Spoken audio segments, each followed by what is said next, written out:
เจ้าก่อนอื่นขอกล่าวสบายดี FC ของสร้างไส้หมดทุกท่านเนาะสำหรับคลิปนี้สร้างไส้ก็จะมารายงานสภาพอากาศคือเก่าคือเดิมเนาะซึ่งเริ่มตั้งแต่วันที่23มาวันที่27เดือน1ปี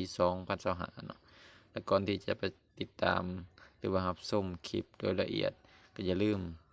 กดติดตามกดไลค์กดแชร์กด Subscribe ช่อง YouTube ของสร้างไส้เนาะก็คือชื่อว่าช่องสร้างไส้ Channel เนาะ ซึ่งจะได้อัปเดตคลิปพยากรณ์อากาศลงใน YouTube ถ้าผู้ใดที่อยากจะสนับสนุนหรือว่าเป็น FC ของสร้างไส้ก็อย่าลืมเข้าไปกดติดตามในช่อง YouTube เพื่อจะให้ผ่านเกณฑ์ของเพื่อนเนาะเพื่อจะได้เปิดสร้างรายได้ในต่อไปเนาะอย่าลืมเข้าไปเบิ่งด้วยพี่น้องเด้อซึ่งจะมีลิงก์ให้ใน Facebook เนาะจะแนบลิงก์เข้าไปให้เลยเนาะวันนี้เราจะมาเบิ่งรายละเอียดของสภาพอากาศในแต่ละมื้อเนาะซึ่งเริ่มตั้งแต่วันที่23มาวันที่27เดือน1ปี2025เนาะเอาเริ่มแรกเขาจะเบิ่งวันที่23เนาะวันที่23สภาพอากาศโดยรวมแม่นกลางเว้นจะมีอากาศที่แบบว่า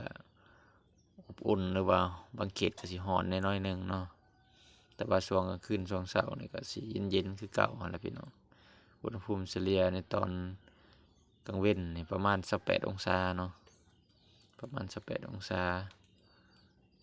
ส่วนว่าลมจะยังบ่ทันเข้ามาพัดแรงเนาะคือยังทรงตัวอยู่แบบนี้เนาะวันนี้จะมาเบิ่งวันที่24เนาะวันที่24ช่วงกลางคืนนี่ตอนเช้าๆประมาณ1โมงกลางคืน2โมงคืนเนาะอุณหภูมิเฉลี่ยอยู่ที่ประมาณ17องศาเนาะทั่วประเทศก็ยังเย็นคือเก่านะพี่น้องส่วนว่าในตอนกลางเว้นอุณหภูมิเฉลี่ยอยู่ที่28องศาเนาะส่วนว่าลมยังบ่ทันมีคือเก่าพี่น้องสภาพอากาศยังบ่ทันมีลมเข้ามาแรงเด้อก็มีแต่ค่อยๆเป็นบางพื้นที่นั่นแหละเนาะภาคกลางภาคใต้ก็ยังบ่มีเนาะมาเบิ่งตอนช่วงตอนเช้าของวันเสาร์วันที่25เนาะ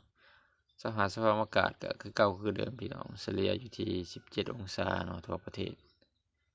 กลางเว้นก็สิอยู่ประมาณ18คือเก่าหั่นล่ะเนาะส่วนว่าลมหรือว่าพายุอิหยังต่างๆบ่มีเนาะลมก็ค่อยๆนั่นแหละลมบ่แรงปานใดเนาะก็พอสบายๆเนาะอยู่ได้แบบเย็นๆเนาะบัดนี้เรามาเข้ากันสู่วันที่26เนาะ26นี่สภาพอากาศโดยรวมแม่นจะมีลมเข้ามาเนาะทั่วทุกภาคของประเทศลาวของพวกเราซึ่งจะเป็นลมในระดับที่ระดับกลางหาแรงเนาะตัวนี้เนาะถือว่าแรงพอสมควรเนาะอุณหภูมิก็เฉลี่ยก็อยู่ที่กลางเว้นนี่27-28องศาเนาะกลางคืนก็17องศาแต่ว่ามันจะหนาวย้อนลมเนาะเข้ามาตัวนี้เนาะจะมีลมพัดเข้ามาอย่างแรงเนาะตัวนี้ส่วนว่าวันที่27ก็ยังมีลมคือเก่าเนาะพี่น้องอุณหภูมิตอนกลางคืนก็เฉลี่ยอยู่ที่17องศากลางเว้น28องศาแต่ว่าลมมันจะแห้งเนาะพี่น้องลมแห้งทั่วประเทศเลยเนาะวันที่26 27นี่ลมแห้งก็เตรียมรับมือกันเนาะพี่น้อง ใครมีกิจกรรมกลางแจ้งก็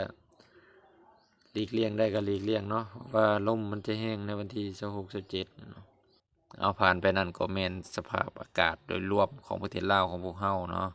ตั้งแต่วันที่23-27เดือน1ปี2025เนาะซึ่งจะเห็นได้ว่าบางมื้อก็มีลมบางมื้อก็บ่มีลมเนาะเอาจังใดก็